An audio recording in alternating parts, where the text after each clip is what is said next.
Scholars, so I'm going to go ahead and get started with Unit 4, and I know it's kind of wacky that we're starting a new unit before spring break, but we do really need to keep going because we are a bit behind in here. Today should hopefully be pretty simple. It's going to be mostly conceptual, no math. Well, there's going to be some math, not complicated calculus though, so yay for that. Okay, so this unit is all about magnetism. Specifically how magnetic fields give rise to magnetic forces and how those magnetic forces can influence particles that just so happen to find themselves within a magnetic field. So I thought that to begin we would get a quick introduction to magnetism. What exactly is it? What causes it? Magnetism, similar to electricity, is due to the behavior of charged particles. You guys know we learned that charged particles give rise to electric fields, where those fields describe potential forces that could arise throughout space. Magnetism is the same way. However, there is a major difference. Electric fields, electricity, was due to just the charge of a charged object, positive or negative charges, giving rise to positive or negative electric fields. Magnetism is due to a different property of charged particles, a property known as spin. So this is a little bit wacky and complicated, but basically every charged particle, whether it's an electron, proton, whatever, has a property, inherent property, an inherent mathematical value known as angular momentum or spin. So here I see an electron, it's a charged particle. This green arrow here denotes that it is in a state known as spinning up. Another way of saying that is that it has a positive 1/2 spin number. Its magnetic spin number is positive 1/2. It is spinning up. Another possible orientation for an electron is that it could be spinning down. Basically, it's spinning the other way. And one way of saying that is it has a magnetic spin number of negative 1/2. We're not going to use these spin numbers. It's just a kind of arbitrary terminology that physicists give to these spin states. So an electron can have a spin state up or a spin state down. And that is what gives rise to the magnetic field. The charge of the electron would give rise to an electric field, but the spin of the electron would give rise to a magnetic field. We're going to talk about this a little bit later, but because magnetism is inherently due to this charge of the particle, the spin of the particle, whenever something is spinning, it kind of has a directionality associated with it. Down, up, or up, down, right? It's either spinning up or it's spinning down. And that directionality always has two ends, two sides to it. A north pole and a south pole are the names that we give to these two different sides.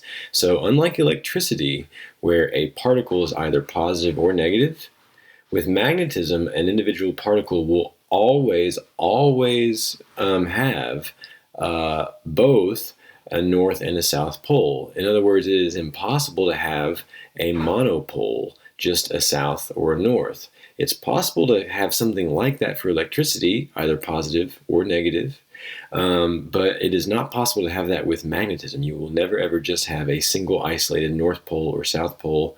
They both go together because they're entwined with the concept of spin, right? This thing is spinning up is one way of talking about it, and because it's spinning up, it inherently has these two different ends, a north end and a south end are the names that we give to it. Okay, so what makes some objects magnetic and others non-magnetic? Well, objects that are magnetic have their electron spin states all aligned.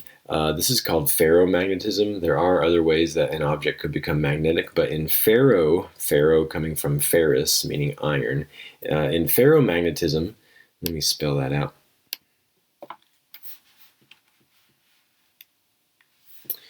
In ferromagnetism,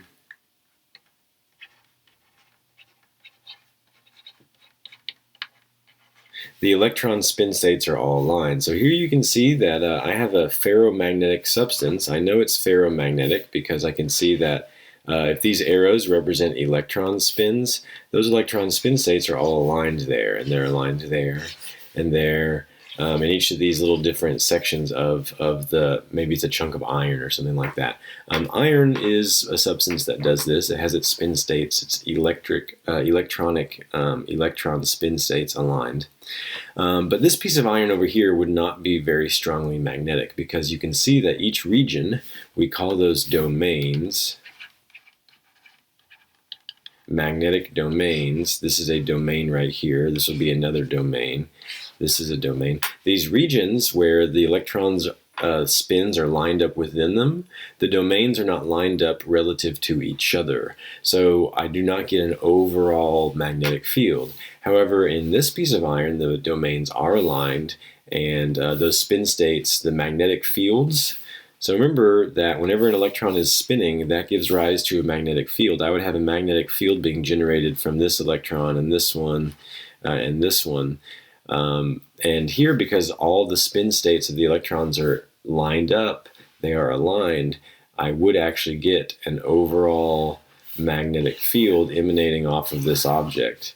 And I could represent it with field lines like this. We'll talk about those field lines. But this thing, even though it has magnetic domains, it is not magnetic, because the magnetic domains themselves are not aligned with each other. So two things have to happen for you to have a permanent magnet, a ferromagnet. The electron spins have to be lined up within a domain, and the domains have to be lined up with each other. So this one is magnetic, this one is not. Many things can give rise to magnetism, not just a permanent magnet having its electron spins and magnetic domains aligned.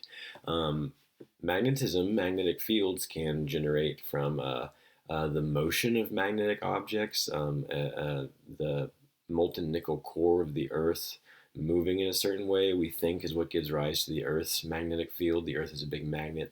We're going to study all of these. It turns out that when you have charge flowing, current flowing through certain arrangements of wire, you get special magnetic fields that were generated. This is due to the fact that electricity and magnetism are just two sides of the same coin. In fact, they're caused by the same things, aren't they? The behaviors of charged particles.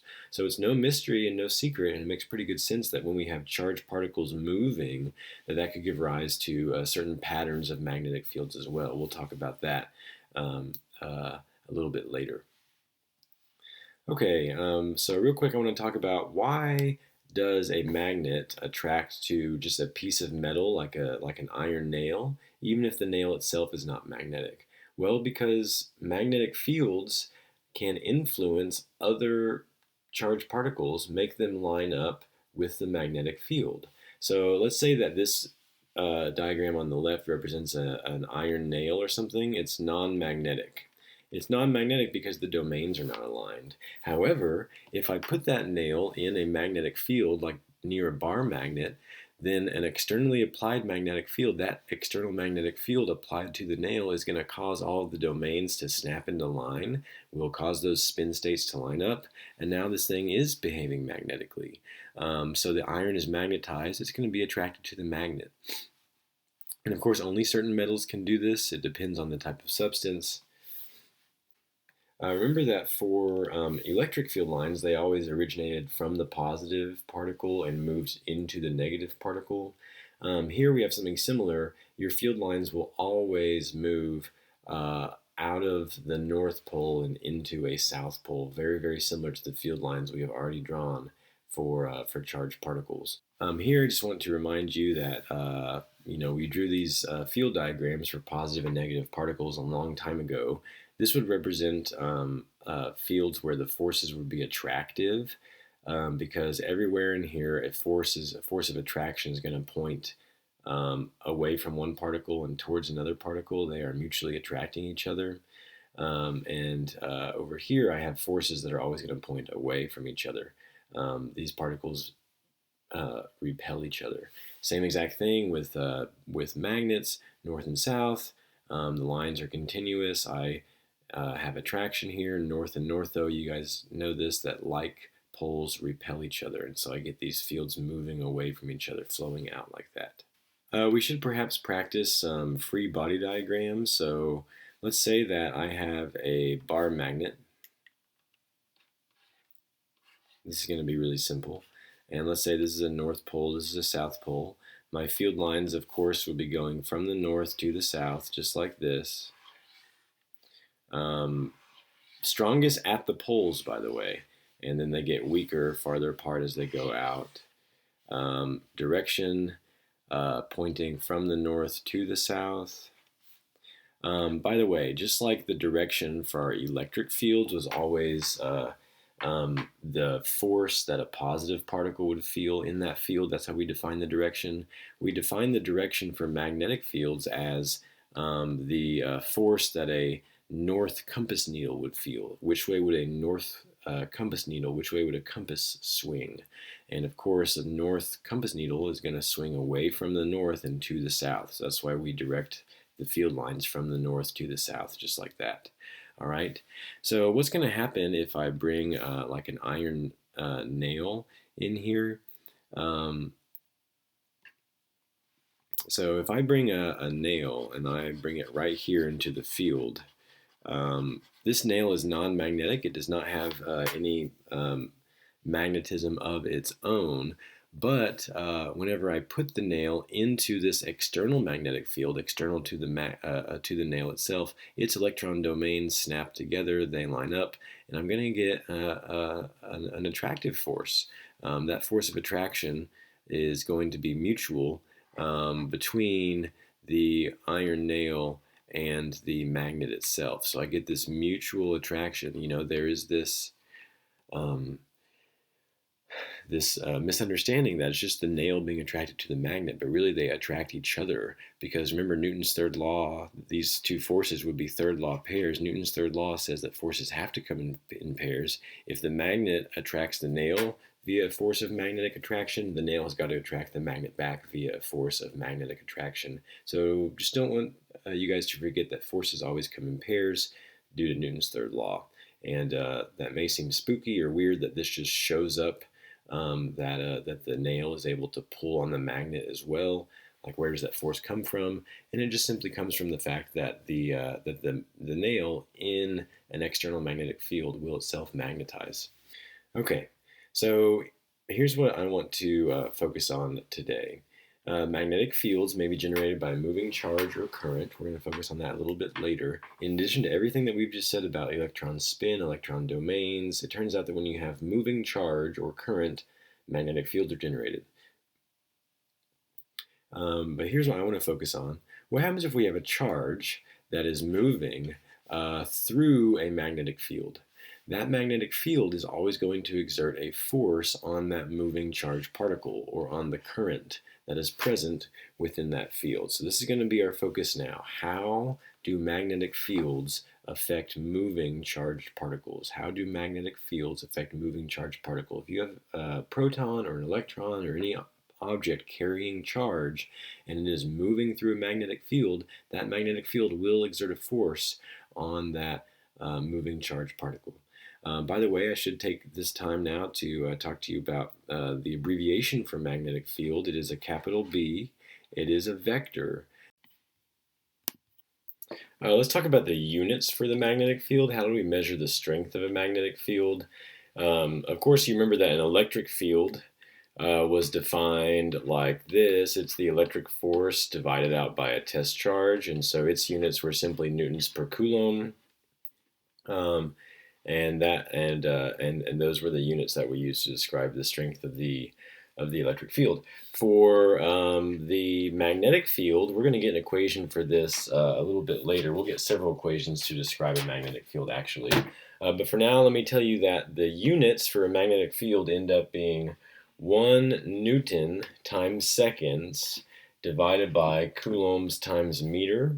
Or we could say Newton seconds, coulombs to the negative first, meters to the negative first, something like that. But you can see here that seconds per coulomb would be like the reverse of an amp. 1 amp, 1 ampere, also called capital A, is 1 coulomb per second. So here I have the inverse of that. So another way of writing this could be 1 Newton per ampere meter. Or Newton times amps to the negative first times meters to the negative first. All of this we can simplify with a special name that we call the Tesla, whose abbreviation is a capital T. Okay? So the Tesla is a unit for the magnetic field that ultimately ends up collapsing down into this newtons per amps times meters. There is another unit that we have. It is called the Gauss. Yes, coming from our dear friend Gauss of Gauss's law. And that's abbreviated with a capital G. And 1 Gauss is the equivalent of 10 to the negative fourth Tesla. A Tesla, 1 Tesla of a magnetic field is quite large. So a Gauss is sometimes a more realistic unit of measure because a Gauss is smaller than a Tesla. So those are the units of the magnetic field. And later when we get an equation relating to magnetic field, you'll be able to see how this is derived. So this is really going to be our focus. This slide here has all the important key points that I want to hit in our video today. So pay attention. If a charged particle is moving within a magnetic field, that magnetic field will exert a force on the particle, which causes the particle's velocity to change direction, but not magnitude. So think about what we're talking about. We are talking about an external magnetic field. Let's say that I have a uniform magnetic field going from left to right here. I'm going to call that magnetic field B. And if I have a charged particle, let's say that I have an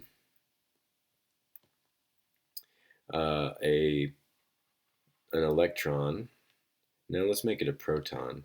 If my proton is just sitting there motionless, nothing's going to happen, interestingly enough. The magnetic field can only exert a force when a charged particle is moving. So let's say that I give this charged particle a velocity vector v pointed up toward the top of the screen. Now I'm going to get a force. Now I'm going to get a magnetic force, which I'm calling F sub m over here. Let me underline that with red. And that force, you guys know that forces cause acceleration, right? Think about Newton's second law, F equals ma, where acceleration can be written as dv dt, a change in velocity as time goes on, right? But this force that we're talking about here, the force that emerges acting on a charged particle, when the charged particle is moving within a magnetic field, pay close attention to what I've said, that force, the magnetic force from the field acting on the moving charged particle, does not cause the particle to change the particle's velocity to change size. In other words, the particle does not speed up or slow down, but it does change direction. That is still an acceleration. That's still a velocity change because the velocity is changing its direction, and velocity is a vector, so direction matters. Okay, let's talk about this equation.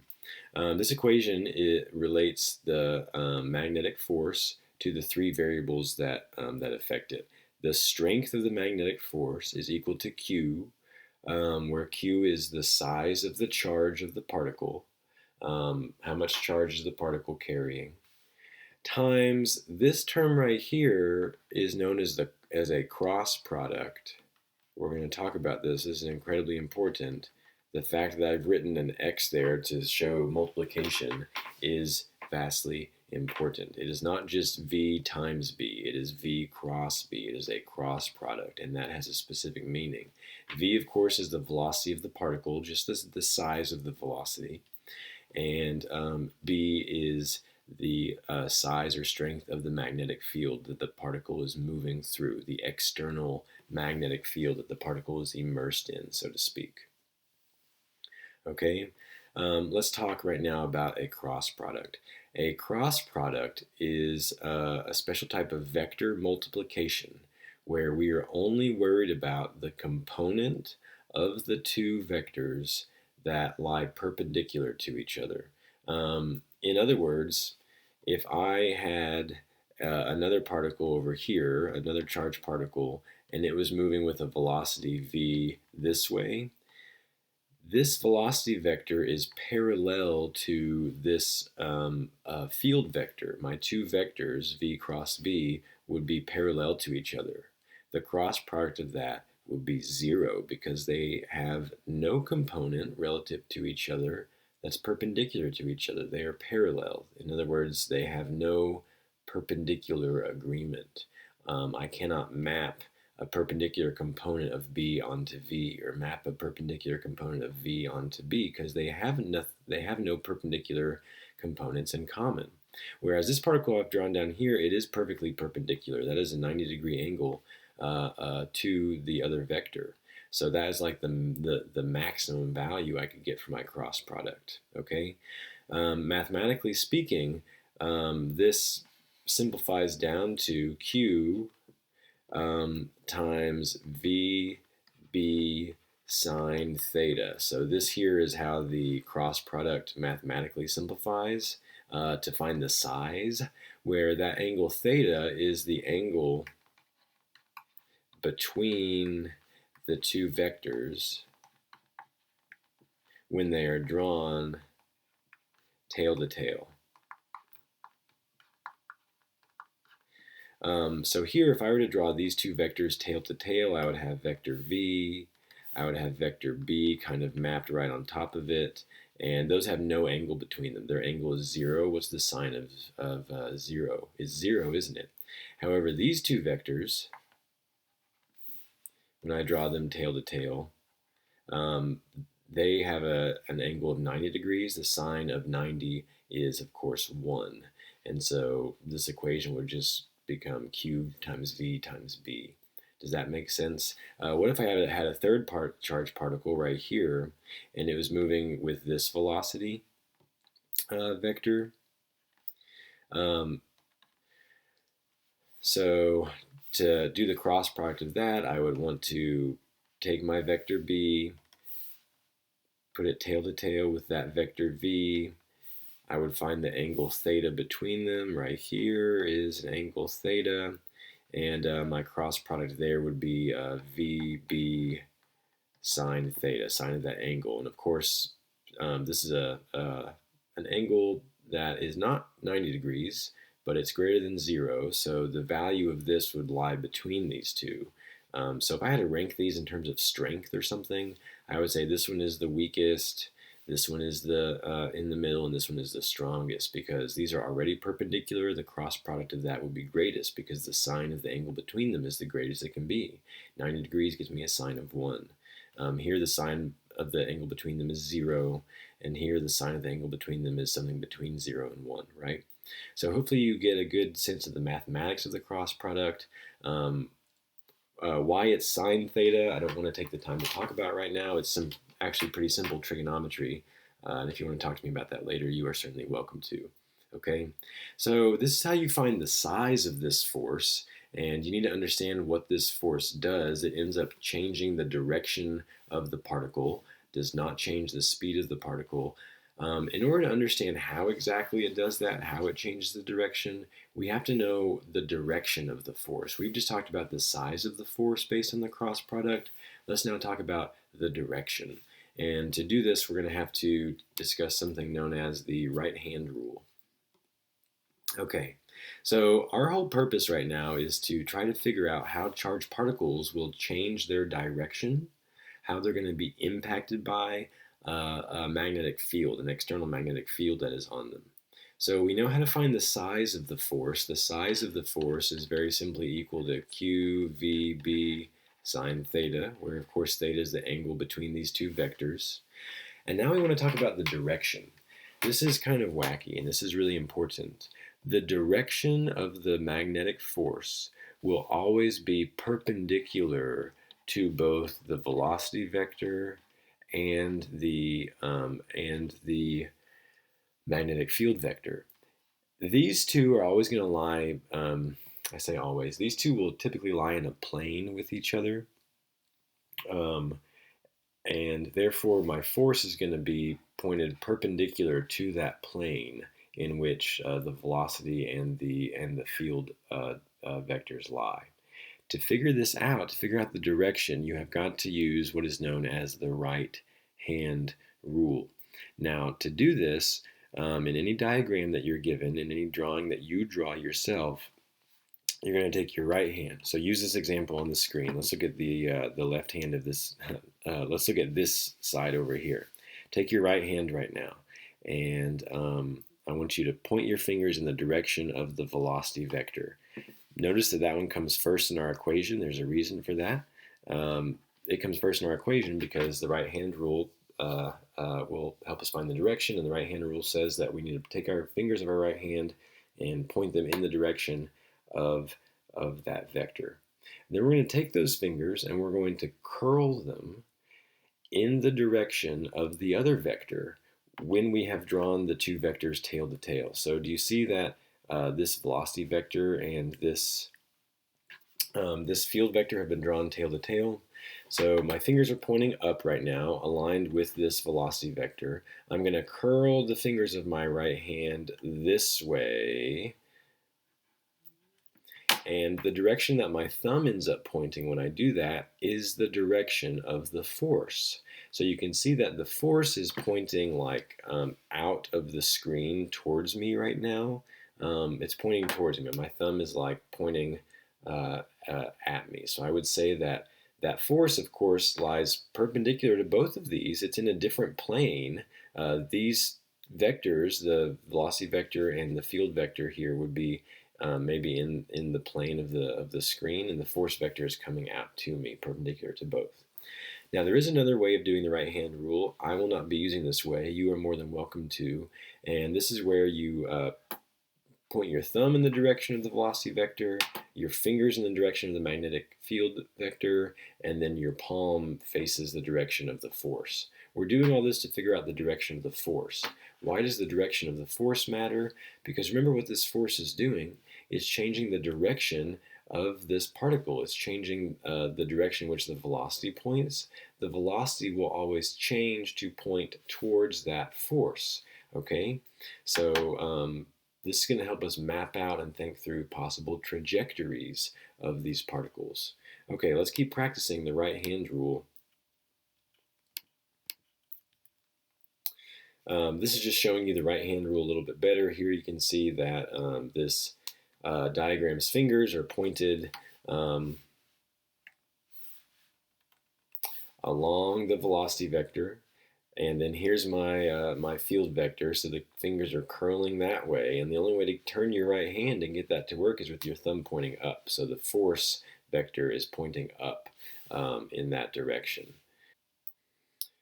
Okay, here's another example. Here we have the velocity vector pointing to the right, the field vector pointing up. The only way to turn your hand so that your fingers are along the velocity vector and able to curl up to in the direction so that they could touch the field vector is to turn your right hand as it's shown on the screen and to have the force therefore pointing at you. So now we know which direction the force would point. It would point, oh my. Oh God, they're multiplying. What's happening? There's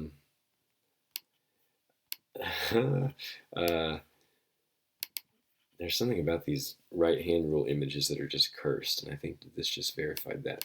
Okay, let's. Oh God, this one is worse. Okay, yeah, you get the point. Okay. All right, I want to talk to you real quick about, so all these things that we're talking about require 3 dimensions, and sometimes that is difficult to draw on paper. So you need to know some new symbology here, some new diagrams.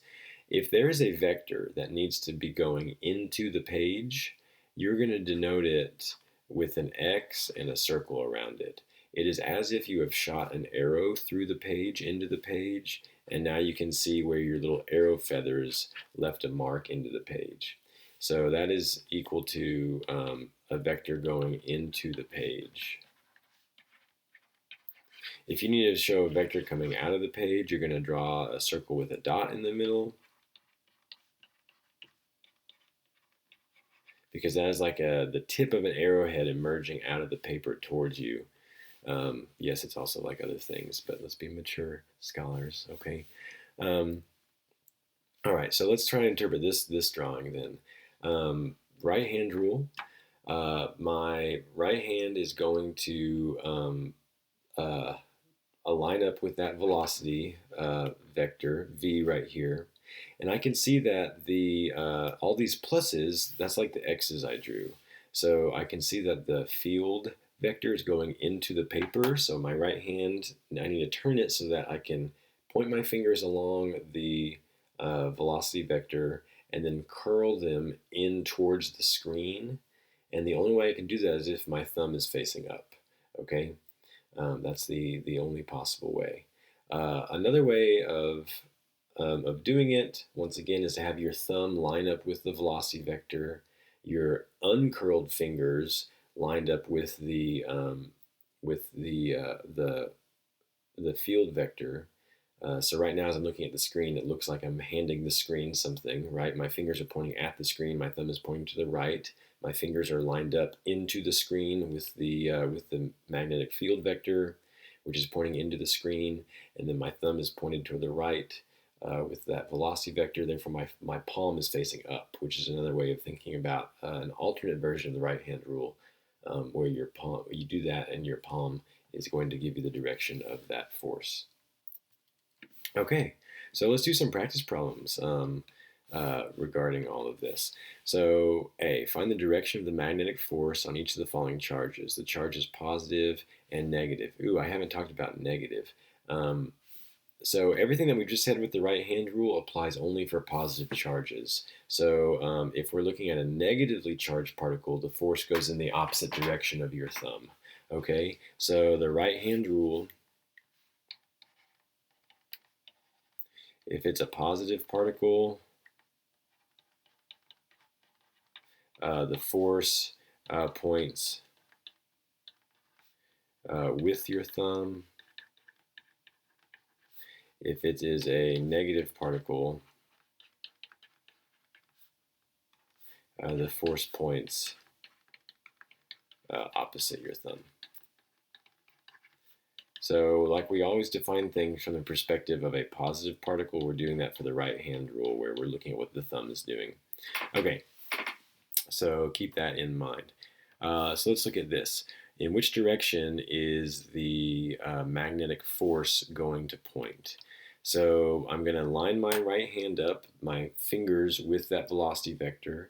I'm going to turn my right hand so that my fingers are able to curl towards the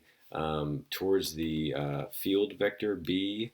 So my fingers need to curl around this way. The only way for me to turn my right hand so that my fingers curl that way is if my thumb points towards the screen. So I know that the magnetic force is going to be pointing in towards the screen. So the magnetic force on that particle is going to be pointing into the screen.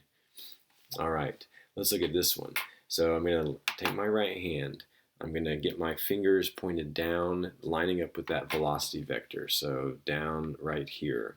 And then what do these x's represent for the field vector? That's going into the page. So I need to somehow point my right hand so that my fingers line up with the velocity vector and they're able to curl into the page.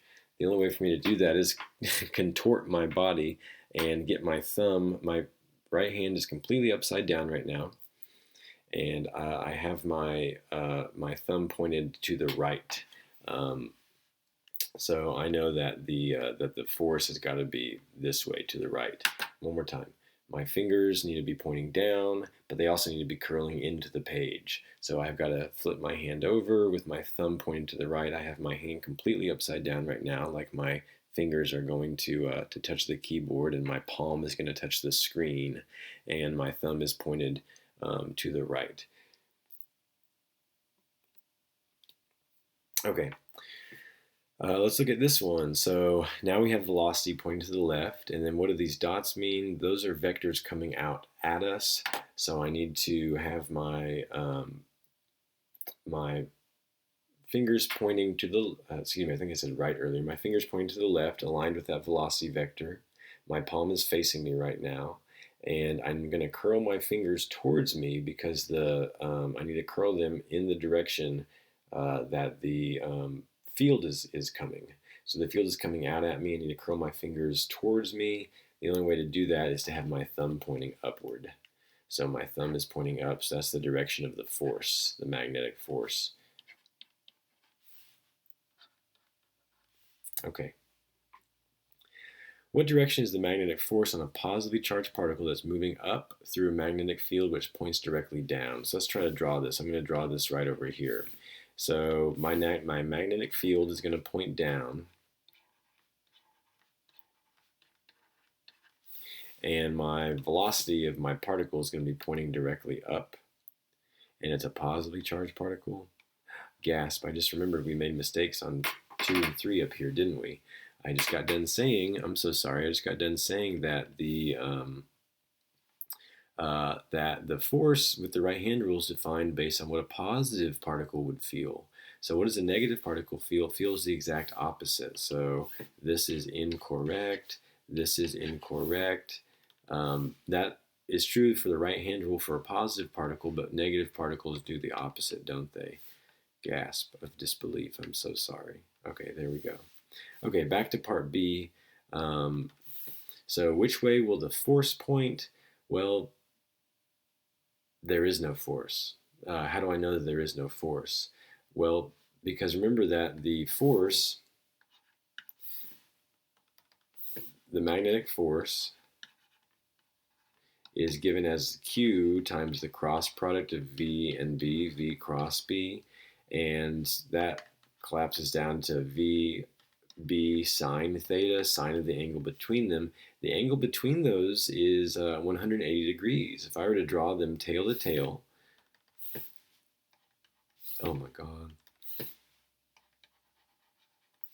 I were to draw them tail to tail, just like that, the angle between them right here, use that nice pink color, it was very pleasing, is 180 degrees. The sine of 180 degrees, or the sine of pi, is 0. So the angle between them is 0, so the force is 0. There is no force. Okay. Let's do question C. What direction is the magnetic force on negatively charged particles moving up through a magnetic field which points directly right? Okay, so my magnetic field is pointing this way. And I have a negatively charged particle that's moving up. In which direction will my force point? So once again, right-hand rule. The only way for me to orient my right hand so that my fingers line up with the velocity and I can curl them around to the right in the direction of the magnetic field is to take my right hand, rotate it so that it's pointing up, my fingers are pointing up, and my thumb is pointing into the page or towards the screen. And so that allows me to curl the fingers of my right hand to the right in the direction of B. So the force would be pointing into the screen if it was a positive particle, because that's the way my thumb is pointing. However, this is a negative particle, so I know that the force, the magnetic force, is pointing out of the screen. So my magnetic force would be of course, it's a vector that this particle feels, but there's no good way for me to draw that. So I'm just going to draw this, and I'm going to say that my magnetic force is out of the page right there. Okay, part D, rate the strength of the force. So we kind of already did this. Remember that the magnetic force is given as Q V cross B, which simplifies to Q V B sine theta. Looks like B is the same for all of these. The charge is going to be the same for all of these. Same charge moving at the same speed through a uniform magnetic field. So charge is the same. The size of this is the same. That's the same. I just need to figure out for which of these is sine theta the greatest and for which is sine theta the least. Sine theta is clearly the greatest here, and it's the least here. And in fact, because my velocity and my field vector are parallel there, I know that the magnetic force is going to equal 0. I know that the magnetic force here is going to be the maximum it can be. QVB times the sine of 90 is 1. The velocity vector and the field vector have an angle of 90 degrees, and the sine of that is 1. So that's the max it can be. Looks like this one is going to have a smaller sine value because it's a smaller angle. This one has a bigger angle. So let's see. If I want to rank these from weakest to strongest or something like that, I would say 1, 3, 4, 2, just like that. Basically from smallest angle to biggest angle. Okay, real quick we want to talk about the effect of these magnetic forces on these moving charged particles. If a charged particle is acted on by a magnetic force from a magnetic field, which we've been discussing, and nothing else, we'll see later that it may also be acted on by an electric field, a separate electric field, but if all that's acting on it is a magnetic field force, then all it can do is change direction. We've already talked about that because no component of that force lies parallel to the velocity. It's all perpendicular to the velocity. You guys need to know this. This is simple kinematics and force type ideas, that a force perpendicular to velocity causes an acceleration perpendicular to velocity, which only causes direction change.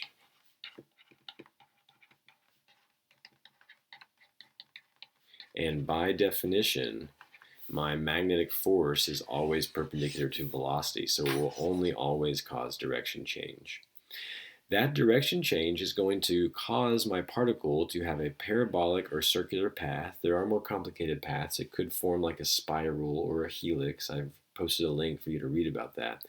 Depending on how long the particle is in the field, its velocity, things like that. But these are the two common ones, common particle trajectories that you guys need to be familiar with. Let's look through some examples so this makes a little bit more sense. Okay, so let me talk to you about this image. So let's look at this left image here. Here I have a positive particle. It has a velocity vector going up. So there's its velocity vector.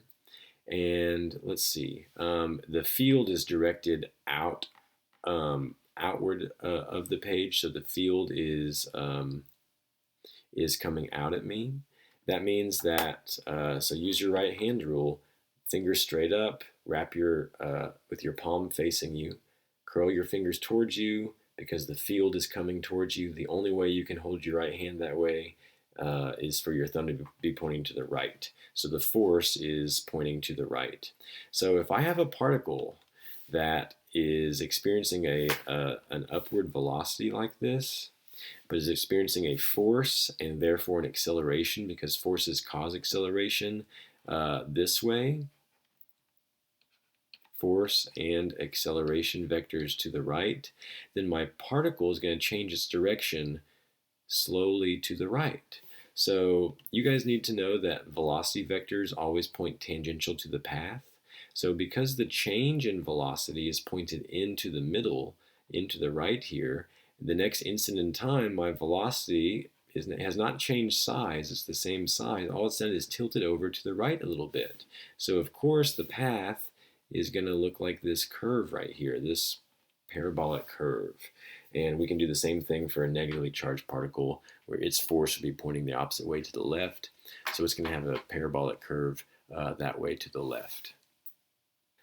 One really important case is when a particle in a field, in a magnetic field, experiences uniform circular motion. So uniform circular motion is circular motion where the speed is the same. These velocity vectors all have the same size. There's nothing that could cause them to change. There's no acceleration vectors that agree with them.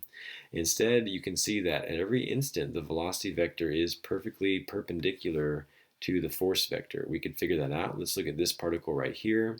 For this particle here, right hand rule, its velocity is straight up. I'm going to point my finger straight up. The field is going into the page. That's what these X's represent. Curl your fingers in toward the screen. Your palm has got to be facing the screen. Therefore, my thumb is pointing to the left right here. So this is a special case that occurs when the velocity vector and the field vector are perfectly perpendicular at all times. And that's the case here for sure, because the velocity vector is going in this plane of the screen, whereas the field vector here is going into the screen. So this results in circular motion. To have circular motion, you have got to have a force that is center-seeking, that always points into the center of the circle, and that is the direction that the magnetic force, what I typically call Fm, that's the direction that Fm is always pointing. All right, so for those of you who don't remember, we have some equations that govern uniform circular motion. Uniform circular motion requires a centripetal, or sometimes we call it a radial force. This is not a force that really exists in nature, but rather it's a consequence of other forces. So here my magnetic force, I would say, is supplying the centripetal force or the radial force because it's always pointing into the center of the circle. Centripetal means center seeking. Okay? And the centripetal force, also called the radial force, is always equal to mass times the radial acceleration, where radial acceleration is an acceleration vector that is always pointing in towards the center of the circle, sometimes also called centripetal acceleration, of course. And because it is always perfectly perpendicular to the velocity vector, it perfectly causes a direction change at all times that causes the particle to swing around in a circle. And there's an equation for centripetal acceleration that you guys need to know. It is v squared over r, where v is the size of the velocity and r is the radius of the circular path. Okay? And I can combine these then, so that's centripetal or radial acceleration, to say that a centripetal force, which is the net result of other forces, it will never be a force you draw on a free body diagram, is equal to mv squared over r. All right? Well, if my centripetal force is being supplied by a magnetic force, we have an equation for magnetic force, don't we? It is Q V B sine theta, and we know that the sine of the angle between my velocity vector and my field vector is 1 because they're 90 degrees away. Remember this statement. Then that's going to simplify to QVB. So that is the size of my magnetic force, which is supplying my centripetal force. And that's going to be equal to mv squared over r. I have an I have a v on both sides. I can divide both sides by v, and I will get QB equals mv over r. And now I can solve for lots of things. I can solve for like the radius that I need given a certain field strength and a particle moving with a certain speed. I could rearrange this equation to solve for lots of things to see what has to be true for this uniform circular motion to hold. I could solve for like the velocity for a given radius or something like that in a certain field. So m here is the mass of my charged particle, q is the charge of the charged particle, b of course is the strength of the field. So this is a special case where remember that the magnetic force is always just causing a direction change, and here when your velocity vector and your field vector are perpendicular, perfectly perpendicular, if there's nothing else going on, the direction change that magnetic force will supply will always be a radial acceleration causing uniform circular motion of some radius. And so you need to understand these equations and how they work together. Okay, so we need to have a quick conversation about work and how this relates, how the concept of work relates to these magnetic forces. So I really want to take the time to emphasize the difference between an electric field and a magnetic field in terms of how they act on charged particles. Then I will address all of this stuff, okay? So remember that we define an electric field as the force per test charge that a charged particle would feel in that field. So for example, we can imagine that I have a charged particle in this electric field caused by these oppositely charged plates. And maybe that is a positively charged particle. And let's say that it has some initial velocity, v. So this should look familiar to everybody in here. This is just like normal projectile motion. If the charged particle is moving with a velocity in the x direction, there are no forces right now in the x direction. There's only forces in the y direction. Why? Because this electric field is pointing straight down. And remember how electric fields interact with charged particles. Electric fields always point in the direction that a force would act on a positively charged test charge in the field. So this would be the electric force right here. And this should be very familiar to you. This is just like you throwing a ball across the room. You give it an initial velocity in the x direction, but gravity's pulling it down, exactly like that. So unlike magnetic fields, where the direction of the magnetic force from the field is always perpendicular to the field and to the velocity, here the electric force from an electric field is always parallel to that electric field, either following the field for a positively charged particle. Of course, if I had a negatively charged particle, it would be pointing opposite the field. So I just need you guys to keep this straight, the difference between electric forces caused by electric fields and magnetic forces caused by magnetic fields, the direction in which they act and how they influence objects. This charged particle, under the influence of this electric field, is actually going to be accelerated. It's actually going to change the size of its velocity. In other words, the charged particles entered this field just with an x velocity v, and it had no velocity in the y dimension. But as time goes on, it's feeling this force in the y dimension, and that force in the y dimension is going to cause the particle to move with a downward acceleration. In other words, its y velocity is going to be changing. So it's going to follow a parabolic pathway, moving farther and farther in the y dimension as time goes on. This is just like projectile motion. In other words, this particle is going to accelerate. Its acceleration during time 1 is going to be some small downward value. Its velocity at time 1 is in the y direction is going to be some small downward value. Its velocity at time 2 is going to be a bigger downward value. Its velocity at time 3 is going to be an even bigger downward value. And then, of course, it has a constant x component of velocity because there's nothing in the x direction that could change it. So electric fields can indeed cause the size of the velocity vector for a moving charged particle to change. The magnetic force due to a magnetic field cannot. Remember that the magnetic force can just cause changes in the direction of the particle, changes in the direction of the velocity, not changes in the size of the velocity like I see the electric field doing here.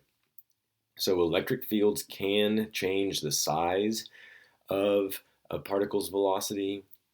Magnetic fields can only change the direction of a particle's velocity. And notice too that this electric field is also changing the direction of the particle's velocity because its velocity vector, we would do a vector sum of these y components and x components, and you can see that it's going to be pointing in different directions as time goes on. That's very clear from the thinking about the trajectory here. It is changing its direction.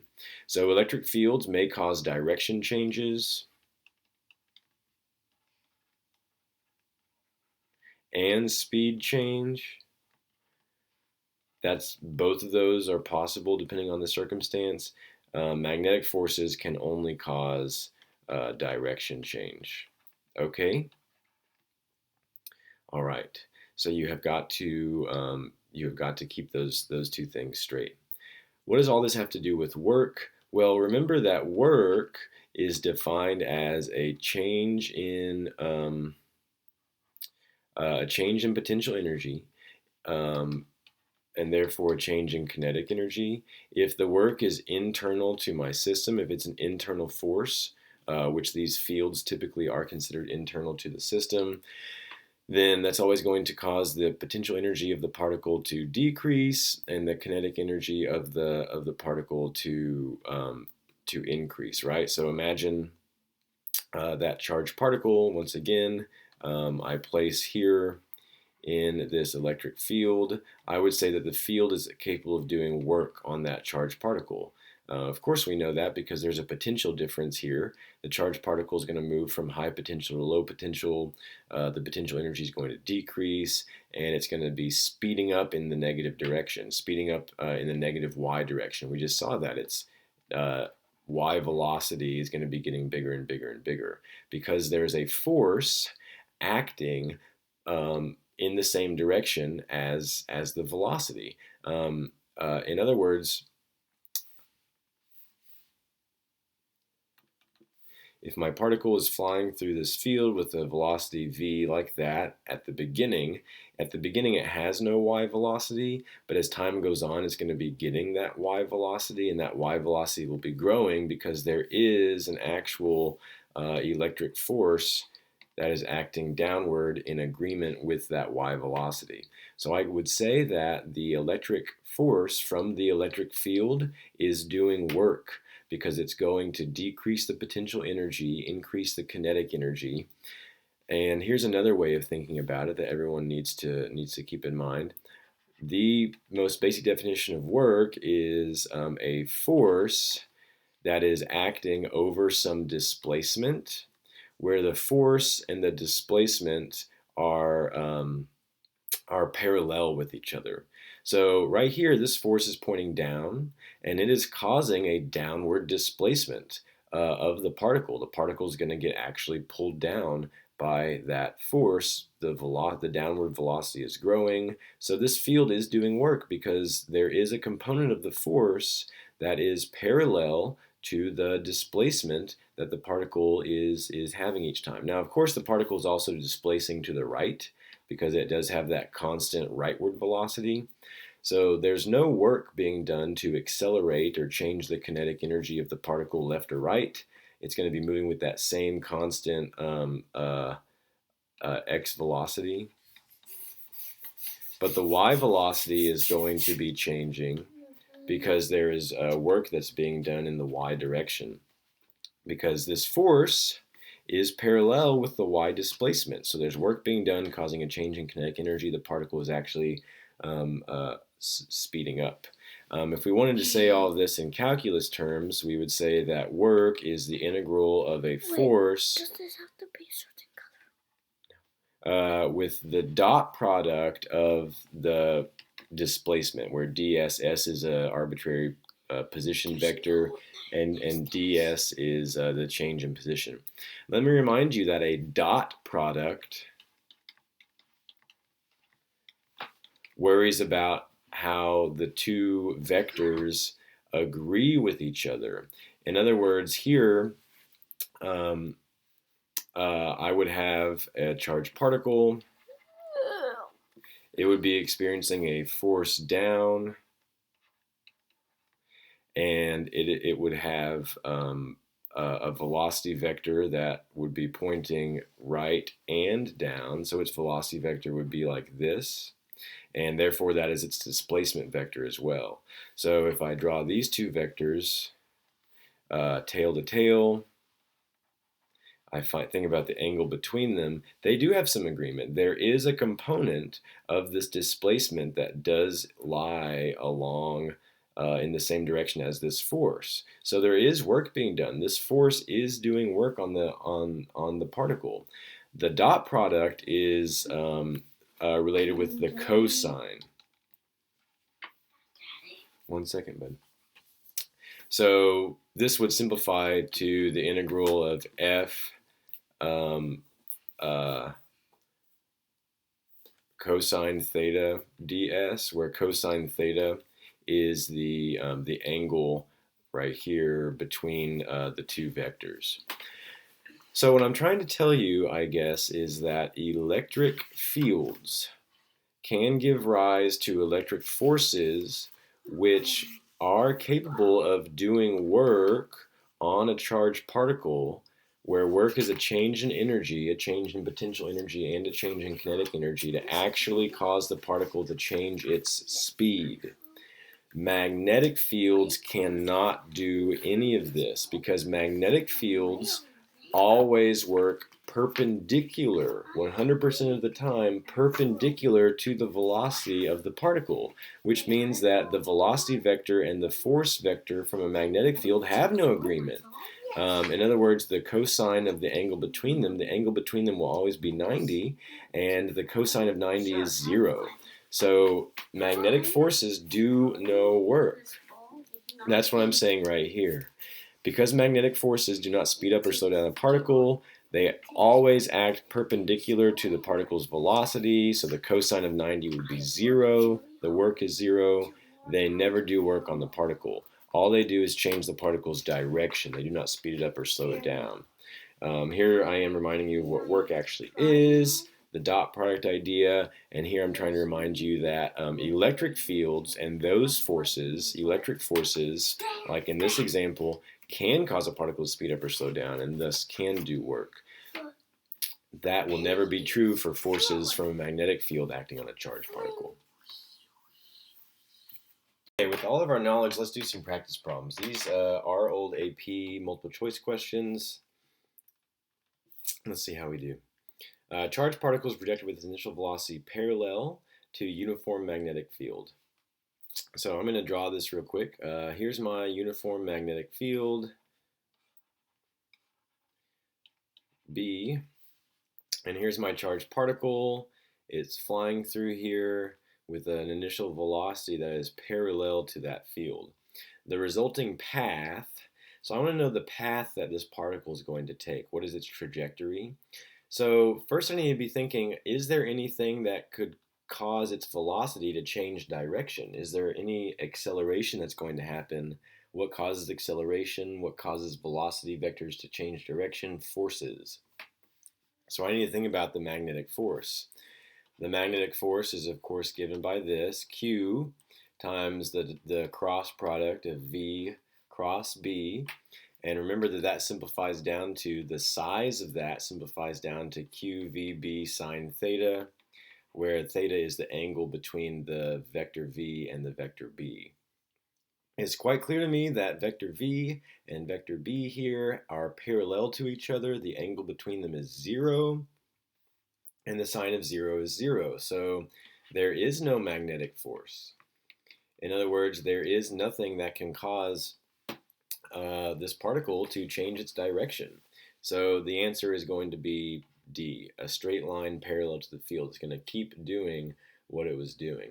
I could have just read this word parallel, that the velocity is parallel to the magnetic field, and I can understand that the cross product of two parallel vectors is always going to be 0. So the answer has got to be D.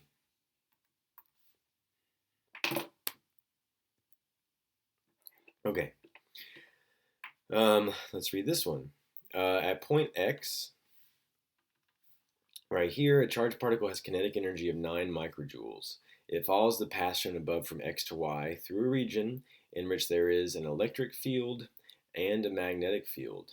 At point Y, the particle has a kinetic energy of 11 microjoules. What is the work done by the magnetic field on the particle? So this should be hopefully really easy for you. You know that the work done on charged particles by magnetic fields is always 0, so the answer's got to be E. Where did it get that energy from? Remember, work is a change in energy. It did change its kinetic energy from 9 to 11, so I would say that the work done was 2 microjoules. Where did that work come from? Well, it says that in this region there's a magnetic field and an electric field, so the electric field must be accelerating the particle. All the magnetic field is doing probably is changing the direction. They're responsible somehow for the direction change of the particle. All right, excellent.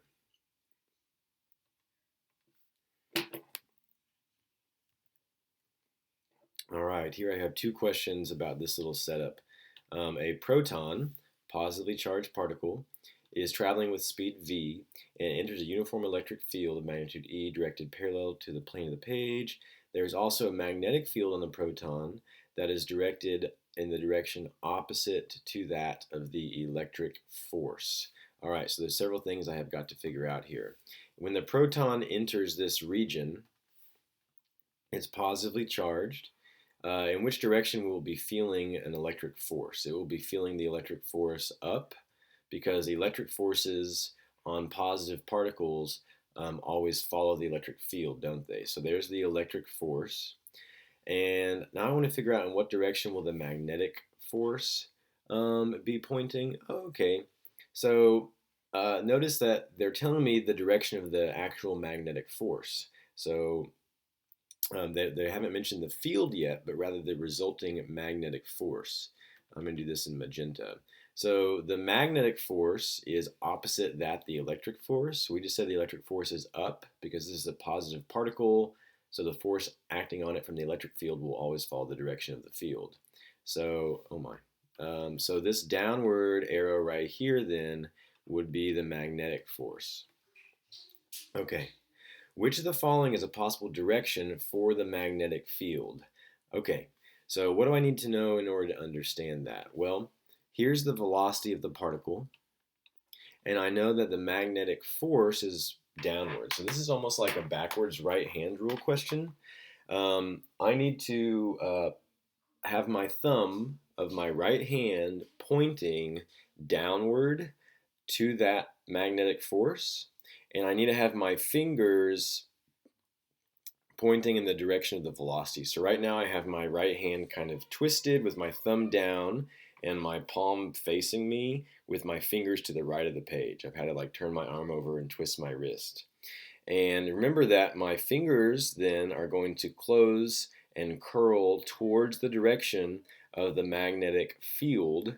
Those are the two vectors that your fingers follow. They point out towards the velocity vector and they curl towards the magnetic field vector. And that, when I curl my fingers that way, they are coming towards me out of the page. So the magnetic field has got to be pointing D out of the page is the answer that we want.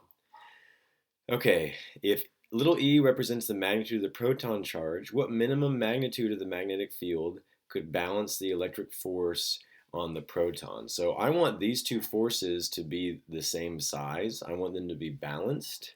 So I need to write an expression maybe for both of them. So remember that a field, the electric field, is defined as electric force divided by a test charge. So the strength of this electric force then, that's a subscript E, sorry, that's not multiplied. The strength of this electric force is, of course, the field strength times the test charge Q, but my test charge Q is a proton with little e being its charge. So big E, little e is the size of that force. So I want to know what is the magnitude of the magnetic field that could balance this force. They're not asking me about the magnetic force, but the field that gives rise to it. So don't be fooled. D is not the correct answer. That is the size of the magnetic force. So because I know that it has to balance out the magnetic, I know it has to balance out the electric force, which has this size. So I'm going to just think about my equation. I know that a magnetic field is equal to Q V cross B. Okay.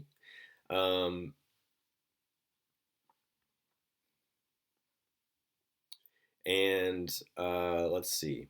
I know that that ends up simplifying to Q V B sine theta, where sine theta, theta is the angle between the field and the velocity vector. And that is perfectly perpendicular because, once again, the velocity vector is to the right and the field is coming perfectly out of the page.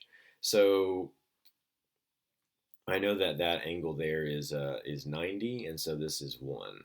So that's QVB. They're asking me to solve for the field. They're asking me to solve for how big B needs to be. And I've already thought that the size of the magnetic force needs to balance out the electric force. So I can set these two equations equal now. I can say that big E, little e, that's the strength of this upward force, has got to equal Q, V, big B, that's the strength of this downward force. And now I need to solve for big B, which is what the question is asking me, the size of the magnetic field. That's going to be big E, little e over QV. And remember what Q is. Q is a test charge. Well, the charge flying through my magnetic field is little e, isn't it? So it looks like those cancel out. I'm going to get that big B equals the field strength divided by velocity. Where is that? That looks like answer A. Neat.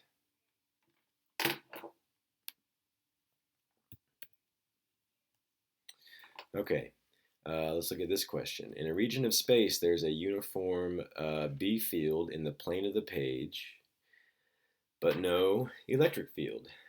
A positively charged particle with velocity v directed into the page.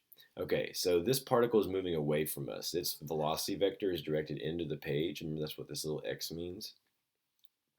Is subject to a force F in the plane of the page as shown. Which of the following vectors best represents the direction of the field? Okay, so once again, I kind of have another backwards right-hand rule situation going on. I want to know in which direction is B, the magnetic field. I know that the velocity vector is pointing out at me, and I know that when I take the cross product of V cross B, that the direction of that resulting force is up this way. So I'm going to try to do a backwards right-hand rule now. This is going to require me to twist my hand around quite a bit. So I need to point my thumb in the direction of this force here. Because the right-hand rule, that's the direction that my thumb ends up pointing. I need to have my fingers pointed towards me right now. So my right hand is kind of twisted, my arm is turned over, and my palm is facing up towards the ceiling. My thumb is angled up towards that force, and the fingers of my right hand, when they're straight, are pointed towards me. So that describes the situation of the velocity vector and the force vector. And then remember, I have to turn my hand this way because I'm going to curl my fingers in the direction that the field has to be going.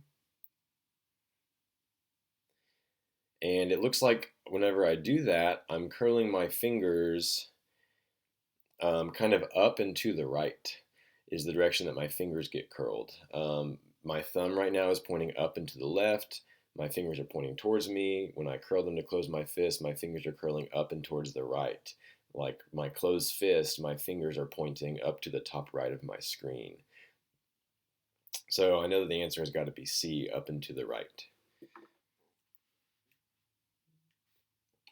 Let's see if that makes sense on here. So if I were to draw the magnetic field right here, the magnetic field vector B, and then you can verify to see that the right-hand rule does indeed work for that. Fingers following the velocity towards you, curl them around towards that B, and the force is pointing up and to the left. That's where my thumb is pointing, so that does indeed work.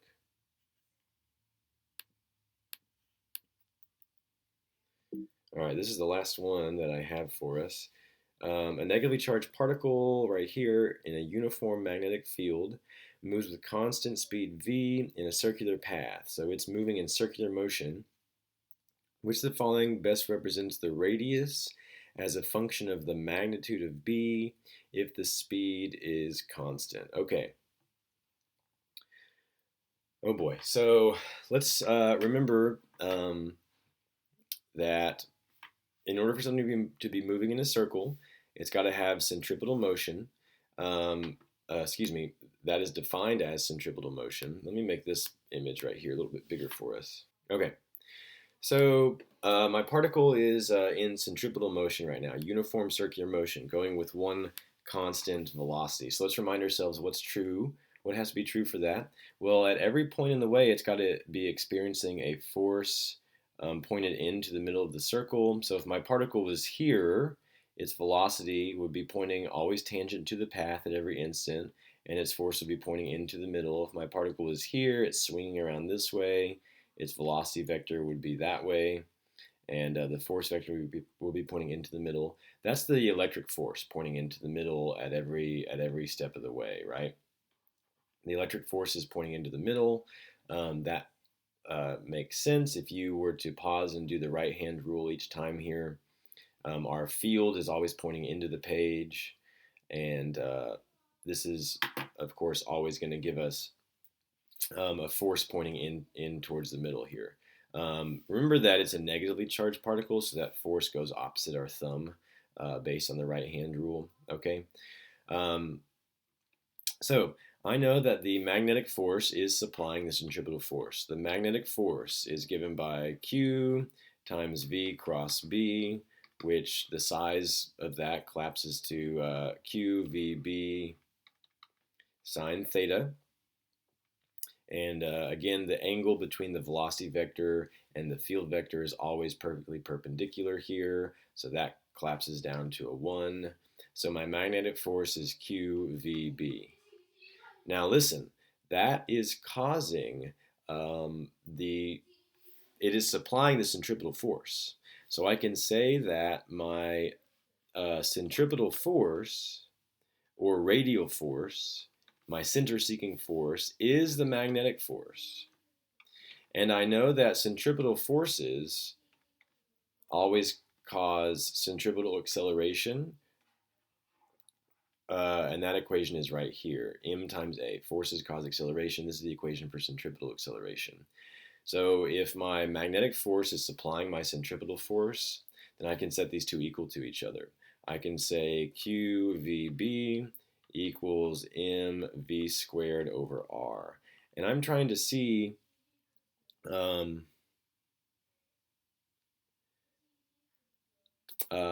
which graph A, graph B, graph C, graph D, or graph E, is going to give me the radius as a function of B. So I need to rearrange this equation so that I get radius as my output variable, my Y variable, and B as my input variable. So it looks like I can rearrange it. I'm going to rearrange it right down here. I can get R equals mv squared over QVB. And I can simplify that to R equals mv over q times 1 over b. So it looks like if I am graphing just b on the x-axis, then r is related to b inversely. So in other words, the bigger b is, the larger b is, the larger my magnetic field is, the smaller the r will be. And it looks like the only graph that fits that inverse relationship is graph B right here. This curve down like this is a classic 1 over. So r is proportional to 1 over b right here. That's what this graph is saying. Okay. This makes sense because look at our centripetal force equation. I know that at a constant velocity, v, the bigger the force, the smaller the radius. Daddy, what time is it? It is 9:10, Henry. You have 20 more minutes. Okay. How's Lexia going in there? Going okay? Perfect. All right. The bigger the force, the smaller the radius, as long as everything else is constant. In other words, a smaller denominator here gets me a bigger force out here. This makes pretty good sense. Just imagine that you are turning a really tight curve in your car or something. If the radius of curvature is very, very small versus very, very shallow, this is a harder curve to make. It requires a greater force to cause that rapid direction change. So when your radius of curvature is small, it requires a bigger force at some given constant speed. So if I need a bigger force, of course I'm going to need a larger field strength. So the larger field strength here, it corresponds to a smaller radius.